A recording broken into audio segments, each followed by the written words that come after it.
എന്താ വിശേഷം? അപ്പ അറിഞ്ഞില്ലേ? രണ്ട് കാര്യങ്ങൾ സൂചിപ്പിക്കാനുണ്ട്. കാരണം എനിക്ക് മുമ്പേ സംസാരിച്ച ബഹുമാനപ്പെട്ട എ റഹീം ഇവിടെ കുറച്ച് കാര്യങ്ങൾ സൂചിപ്പിക്കുകയുണ്ടായി. സന്തോഷായി, നല്ല സന്തോഷം. കുറച്ച് ദിവസങ്ങളായി ഹരിതയുടെ വിഷയം ചർച്ച ചെയ്യുന്ന എല്ലാ ചർച്ചകളിലും അദ്ദേഹം ഒരു സ്ഥിര പ്രാതിനിധ്യമായി കാണുന്നുണ്ട്. നിന്റെ പണി ഇതാണോടാ? അദ്ദേഹം മുന്നോട്ട് വെച്ച ജനാധിപത്യ ആശയങ്ങളെയൊക്കെ, പുരോഗമന ആശയങ്ങളെ, അല്ലെങ്കിൽ അദ്ദേഹം തിരുത്തിയിട്ടുള്ള കറക്റ്റീവായിട്ടുള്ള ഓരോ വാക്കുകളെയും ഞാൻ വളരെ സന്തോഷത്തോടു കൂടി, ജനാധിപത്യ ബോധത്തോടു കൂടി സ്വീകരിക്കുന്നു. അദ്ദേഹം ഒരുപാട് പ്രാവശ്യം ആവർത്തിച്ച കുറെ കാര്യങ്ങളുണ്ട്. ആണധികാരത്തിന്റെ തടവറയിലാണ് നമ്മൾ ജീവിക്കുന്നത്, അത്തരത്തിൽ മനോഭാവമാണ് പ്രശ്നം എന്നൊക്കെയുള്ള ജനറലൈസ്ഡ് സ്റ്റേറ്റ്മെന്റുകളെ വളരെ ബഹുമാനത്തോടു കൂടി തന്നെ കാണുന്നു. ഹരിതയുടെ വിഷയം ചർച്ചയ്ക്ക് വന്ന ഓരോ ദിവസവും ഞങ്ങൾക്കുണ്ടായിട്ടുള്ള ഒരു മനപ്രയാസം എന്ന് പറയുന്നത്, ഹരിതയുടെ വിഷയത്തിൽ ഏതെങ്കിലും തരത്തിൽ പെൺകുട്ടികൾക്ക് നീതി കിട്ടിയോ ഇല്ലയോ എന്നുള്ള ചർച്ചയ്ക്ക് ഉത്തരം പറയാനുള്ള ഒരു ധാർമ്മികമായിട്ടുള്ള അവകാശം എ റഹീമിന് ഇല്ല എന്നാണ് ഞാൻ വിശ്വസിക്കുന്നത്.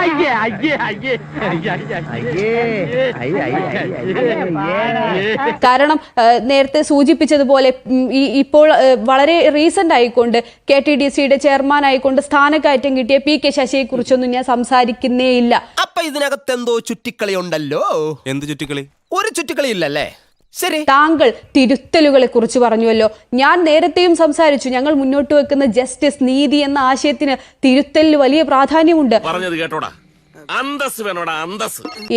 വളരെ റീസെന്റ് ആയിക്കൊണ്ടുണ്ടായിട്ടുള്ള ഒരു വിഷയം ഉണ്ടല്ലോ, നമ്മുടെ മന്ത്രി AK ശശീന്ദ്രന്റെ ഒരു പ്രസ്താവന. അതിനു മുൻപ് വിജയരാഘവന്റെ നിരന്തരമായ പ്രസ്താവനകൾ. നാണക്കേടായി പോയി. നിങ്ങൾക്ക് മാത്രമല്ല, എനിക്ക് നാണക്കേടാ. നോക്ക, കേട്ട് തൊഴിൽ. ഇത്തരത്തിലുള്ള തികച്ചു സ്ത്രീവിരുദ്ധമായ, ആളുകളെ പൂതന എന്ന് വിളിക്കുന്ന, ലൈംഗികമായി അധിക്ഷേപിക്കുന്ന പ്രസ്താവനകൾ ആ പാർട്ടിക്കുള്ളിലുണ്ട്. കഴുത്ത് വരെ പെരുമ്പാമ്പ് വിഴുങ്ങി അവന്റെ തലയില് പറഞ്ഞ പോലെ അത് അഡ്രസ് ചെയ്യപ്പെടേണ്ടതാണ്, അഡ്രസ് ചെയ്യുകയും തിരുത്തപ്പെടേണ്ടതുമാണ്. അതിൽ അപലപിക്കുകയെങ്കിലും ചെയ്തിട്ട് ആ നേതാക്കന്മാരെ തിരുത്തിയിട്ട് നിങ്ങൾ വരൂ. മുസ്ലിം ലീഗിനകത്തുള്ള ആഭ്യന്തര പ്രശ്നങ്ങളെ കുറിച്ച്, അതിലും അപ്പുറത്തായിക്കൊണ്ട് മുസ്ലിം ലീഗ് എടുക്കുന്ന നിലപാടുകളെ കുറിച്ച് നമുക്ക് വിമർശിക്കാം. അതിനുള്ള അർഹത നിങ്ങൾക്ക് ഉണ്ട്. അത് അപ്പോൾ മാത്രമാണ്. തിരുത്താത്തിടത്തോളം കാലം നിങ്ങൾക്ക് അതിന് ധാർമ്മികമായ അവകാശമില്ല. രണ്ടതാനി സാഹിബ് നേരത്തെ പറഞ്ഞു വെച്ചൊരു കാര്യമുണ്ട്, ഞാൻ ഈ വിഷയങ്ങളെ കുറിച്ച് അറിഞ്ഞിരുന്നില്ല എന്നുള്ളത്. അദ്ദേഹവും ഞാനും ഒരു ചർച്ചയിൽ ഞങ്ങൾ ഒരുമിച്ച് പങ്കെടുത്തിട്ടുണ്ട്. ആ ചർച്ചയിൽ ഒരു തീരുമാനം ഉണ്ടാക്കാൻ ശ്രമിച്ചിട്ടുണ്ട്. പക്ഷെ അദ്ദേഹം ഈ വാർത്ത അറിഞ്ഞിട്ടില്ല എന്ന് പറയുന്നത് വളരെ ദൗർഭാഗ്യകരമാണ്. വലിയ തെറ്റായി പോയെന്ന് എനിക്ക് ഇപ്പൊ തോന്നുന്നു. അതുകൊണ്ട് തന്നെ ഞങ്ങൾ പൂർണ്ണമായും കേട്ടു പാർട്ടിയുടെ ഭാഗത്ത് നിന്നുള്ള വിശദീകരണങ്ങൾ. ഞങ്ങൾ പൂർണ്ണമായും കേട്ടു, ഈ വിഷയത്തെ പഠിച്ചു. ഇതിൽ തീരുമാനമെടുക്കുന്ന എല്ലാവരും ഈ വിഷയത്തെക്കുറിച്ച് പൂർണ്ണമായി ബോധ്യമുള്ളവരായിരുന്നു എന്ന ഒരു സ്റ്റേറ്റ്മെന്റിനെ ഇനിയെങ്കിലും മാറ്റിവെക്കുക. ഇതൊരു അഭ്യർത്ഥനയാണ്. ഇത് പൂർണ്ണമായി കേൾക്കുകയോ മനസ്സിലാക്കുകയോ ചെയ്തിട്ടില്ല എന്നാണ് ഇപ്പോൾ താങ്കളുടെ സംസാരത്തിൽ നിന്ന് ഞങ്ങൾ മനസ്സിലാക്കുന്നത്. എന്ത് ചെയ്യുന്നതിന് മുമ്പും ഒന്ന് ആലോചിക്കണം. വെറുതെ എടുത്തു ചാടരുത്. എന്താ ഇപ്പൊ എടുത്തു ചാടിയാല് കുണ്ടി കുത്തി വീഴും. താങ്കൾക്ക് ഇത് മനസ്സിലാക്കാൻ സാധിക്കുമായിരിക്കാം, ബാക്കിയുള്ളവർക്കും ഇത് മനസ്സിലാക്കാൻ സാധിക്കുമായിരിക്കാം. നിങ്ങൾ പൂർണ്ണാർത്ഥത്തിൽ ഈ പരാതിയെ പഠിക്കുക. ഈ ഇളിപ്പാണ് നല്ലത്. എടാ, ദൈവം ഓരോ കാര്യത്തിനും ഓരോരുത്തരെ സൃഷ്ടിച്ചു വിട്ടിട്ടുണ്ട്. അതിന്റെ ഉദാഹരണമാണ് നീ. ഇത് ഈ വിഷയം ഒരു പക്ഷെ നിങ്ങൾ ക്ലോസ്ഡ് ചാപ്റ്റർ ആയിട്ട്, നമ്മൾ ക്ലോസ്ഡ് ചാപ്റ്റർ ആയിട്ട് കൂട്ടിയെങ്കിൽ കൂടി ഇതിനകത്ത് ഇനിയും പ്രശ്നങ്ങൾ വരും. പ്ലീസ്, ഒരു പൊതുപ്രവർത്തനം പരസ്യമായി അധിക്ഷേപിക്കരുത്. ആ പ്രശ്നങ്ങൾ ഉണ്ടാവാതിരിക്കട്ടെ എന്ന് ഞാൻ ആഗ്രഹിക്കുന്നു. എങ്കിൽ പോലും ഇതിനെയും നമുക്ക് നീതി കിട്ടുന്ന രൂപത്തിൽ പരിഹരിച്ചു പോകണം. അതിന് പൂർണ്ണമായ ചർച്ച നടന്നു എന്ന അനാവശ്യ പ്രയോഗം ഇനി ഒഴിവാക്കുക. PK ശശിയുടെ കാര്യത്തിൽ നടപടി നേരിട്ടു PK ശശി.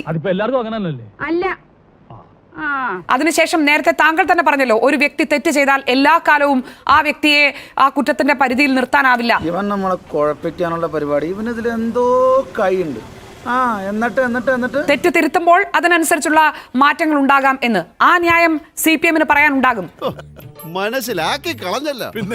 വിജയരാഘവൻ എന്ന LDF-ന്റെ ഇടത് കൺവീനർക്ക് മുന്നണിക്കുള്ളിൽ നിന്ന് തന്നെയുള്ള ശക്തമായ പ്രതിഷേധത്തെ തുടർന്ന് പരസ്യമായി ഖേദം പ്രകടിപ്പിക്കേണ്ടി വന്നിട്ടുണ്ട്. നിന്നെ സമ്മതിക്കണം, നിന്റെ വായിൽ എങ്ങനെയാടാ ഇത്രയും പെട്ടെന്ന് ഇത്രയും വലിയ നുണകൾ വരുന്നത്? പരസ്യമായി തെറ്റേറ്റു പറയേണ്ടി വന്നിട്ടുണ്ട്. പിന്നീട് അത് ആവർത്തിച്ചോ എന്നുള്ളത് വീണ്ടും നമുക്ക് ഉന്നയിക്കാവുന്ന ചോദ്യമാണെങ്കിലും അങ്ങനെ ഇത്തരത്തിൽ പരാമർശങ്ങൾ നടത്തി ഇപ്പോൾ മുസ്ലിം ലീഗിൽ സംഭവിച്ചതുപോലെ അങ്ങനെ ഒഴിഞ്ഞു മാറി പോകാൻ ഈ നേതാക്കൾക്കൊന്നും അവസരം ലഭിച്ചിട്ടില്ല നജ്മ. ഓഹോ, കളി പഠിച്ചിട്ട് വന്നിരിക്കുകയാണല്ലേ? ഞാൻ ഒരിക്കലും ഈ രണ്ട് കാര്യങ്ങളെയും ഒരേ തുലാസിൽ വെച്ച് ഒരേ സ്കെയിലിൽ വെച്ച് അളക്കുന്നേ ഇല്ല. എന്താ ആ പ്രതീക്ഷയും തകർന്നു. ഇത് രണ്ടും രണ്ടാണ്. ഞങ്ങൾ ഇന്ന് ആവർത്തിച്ചൊരു കാര്യമുണ്ട്. ഇത് പൊളിറ്റിക്കൽ പാർട്ടികളിൽ, ഇൻസ്റ്റിറ്റ്യൂഷനുകളിൽ, ഓരോ ഓർഗനൈസേഷനുകളിലും ഉള്ള വിഷയമാണ്. അതൊക്കെ നാട്ടുകാർക്ക് അറിയാവുന്ന കാര്യമല്ല അല്ലേ? ഈ പാർട്ടിക്കകത്തും പ്രശ്നമുണ്ട്, മറ്റൊരു പാർട്ടിക്കകത്തും പ്രശ്നമുണ്ട്.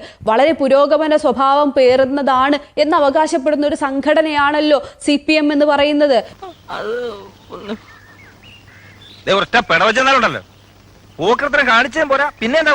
മറ്റൊരു ഓരോ സംഘടനകൾക്കും അതിൻ്റെതായിട്ടുള്ള അടിസ്ഥാന സ്വഭാവങ്ങളുണ്ട്. മാതൃകയാവേണ്ട പുരോഗതികൾ ഞങ്ങളിൽ നിന്നാണ് ഉണ്ടാകുന്നത് എന്ന് അവകാശപ്പെടുന്ന സംഘടനയാണ് CPM. ഒരു പൂവെടുത്ത് ചെവിയിൽ വെച്ചിട്ട് റോഡിൽ കൂടി ഒന്ന് ഓടിയാലോ എന്ന് ആലോചിച്ചിരിക്കുകയാണ് ഞാൻ. അതിനകത്ത് ഇത്തരത്തിൽ ഒരു പ്രശ്നം വന്നിട്ടുണ്ടെങ്കിൽ, അതിനെ തിരുത്തിയിട്ടുണ്ടെങ്കിൽ അത് ആവർത്തിക്കാതെ നോക്കാനുള്ള കഴിവ് കൂടി അവർക്ക് ഉണ്ടാവണമായിരുന്നു. അത് നിന്റെ പാരമ്പര്യം. എനിക്കത് വലിയ ശീലമില്ല. ശരിയാ, നിനക്ക് മുങ്ങുന്ന ശീലമില്ല, മറ്റുള്ളവരെ മുക്കുന്ന ഏർപ്പാടേ ഉള്ളൂ. എന്തുകൊണ്ടുണ്ടായില്ല? വീണ്ടും ഉണ്ടായിട്ടില്ലേ? എത്ര പ്രാവശ്യമായി പരാതികൾ വരുന്നു.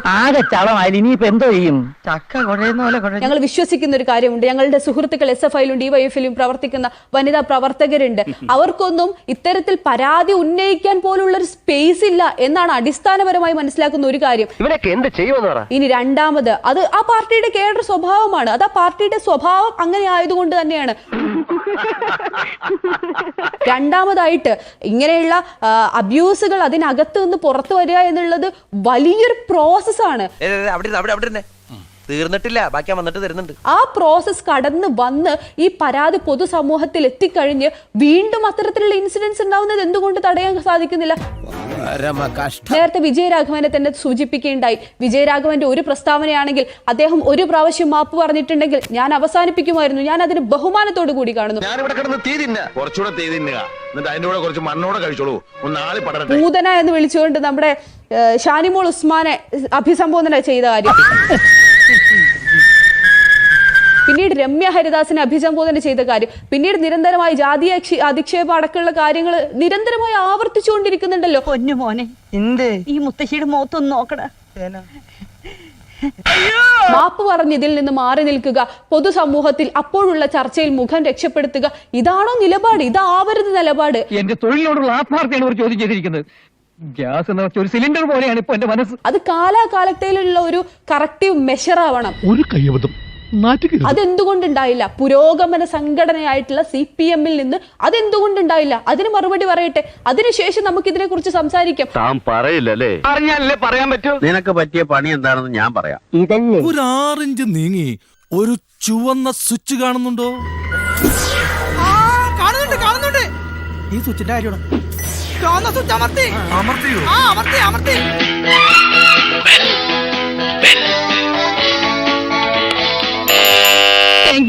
ഈ ഉപകാരം മറന്നാലും ഞാൻ മരിക്കില്ല. ഇതൊക്കെ എന്ത്? അപ്പോ നാളെ നേരത്തെ തന്നെ ഇങ്ങോട്ട് എത്തണം കേട്ടോ? ശരി.